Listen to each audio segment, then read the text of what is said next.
Welcome back to the ForJars Kitchen, where today we're gonna be making some delicious raspberry jam. Now before we get started, I wanted to give a huge thank you to Tony at Kettle Kitchen and Bloo at Bloo Self-Reliance for giving us this awesome opportunity to be a part of this collaboration. I actually think this is our first time, so we're super excited to be a part of something like this. So today, we're gonna be making a delicious raspberry jam. So this recipe is super simple, and one of the reasons it's my favorite is because you only need 3 ingredients. 2.5 pounds of raspberries, 3 cups of sugar, and 3 lemons. Now that we've got our 3 ingredients, we can head on over to the stove. So now we'll take the 2.5 pounds of raspberries and put them into our pot.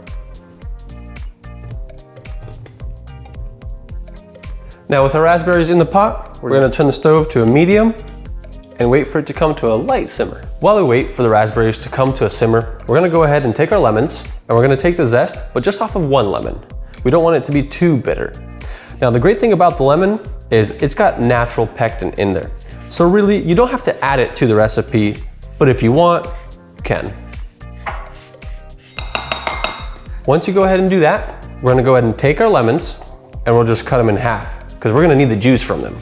With our lemons cut, we're gonna go ahead and take our tool and we're gonna squeeze the lemon juice out of the lemons into the jar of zest. Now that we've got our lemon juice, let's take a look at the raspberries. So we've been mixing them a little bit in the back, but now we still have a few whole pieces left and we're gonna go ahead and just mash them up a little bit. Now we've been adjusting it between medium and low. Every stove is gonna be a little bit different, so you have to find that happy spot where it brings it just to a light simmer. Now that we mashed up the rest of the whole raspberries, we're gonna go ahead and take our sugar, and we've got 3 cups here. If you wanna do a little less sweet, you can obviously do less.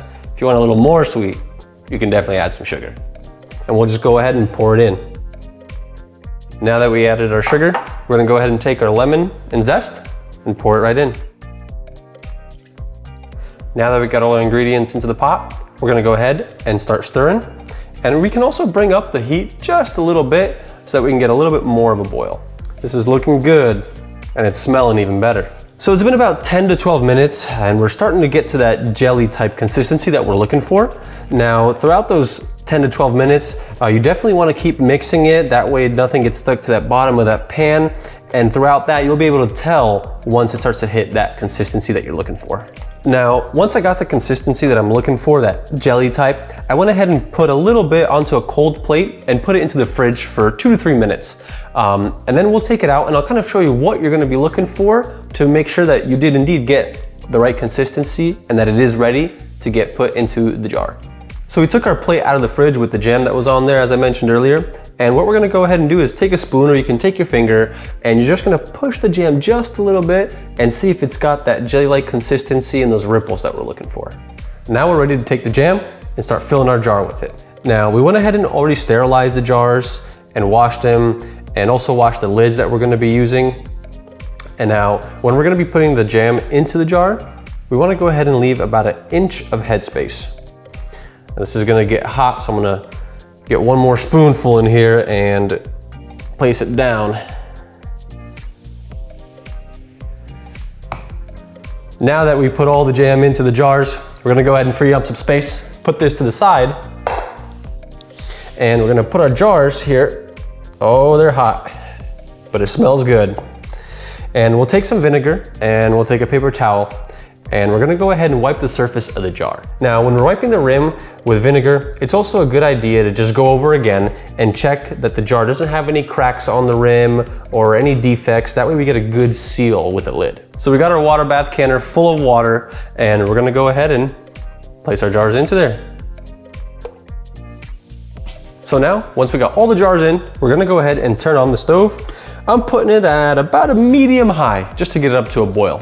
Once we get to a boil, we're gonna go ahead and set a timer. While we're waiting for the jars to process, I wanna go ahead and mention, if you guys have not had a chance to pick up some canning lids for the canning season, go ahead and do so. I also wanted to mention, we did just come out with this awesome vacuum sealer kit that you can get. It's on sale for the end of this month. I believe it's at $14.95, and after the month ends, it's gonna go back to its original price at $19.95. And this actually comes with both regular and wide, and some canning lids, pretty much everything you need to get started. All right, the water bath canner is at a boil. We're gonna go ahead and set our timer to 10 minutes. So we've got our ForJars kitchen timer. Now we get a lot of questions on how to wind it and how it works, so I'm gonna show you. The way that we work the timer is going to be clockwise past the 55 mark, and this is the mark that we're going for. And then we'll go ahead and wind it counterclockwise to the 10-minute mark. Now we wait. All right, our time is up. Let's open the canner. Oh man, I am excited for these. They are looking just that vibrant red color, making me hungry. Might have to sneak one open. And just like that, we got some delicious raspberry jam. Now we're gonna wait for these to cool off a little bit and maybe even bring some into the office for everybody to get some on their fingers. But I also wanted to say thank you guys so much for watching. We appreciate your continued support.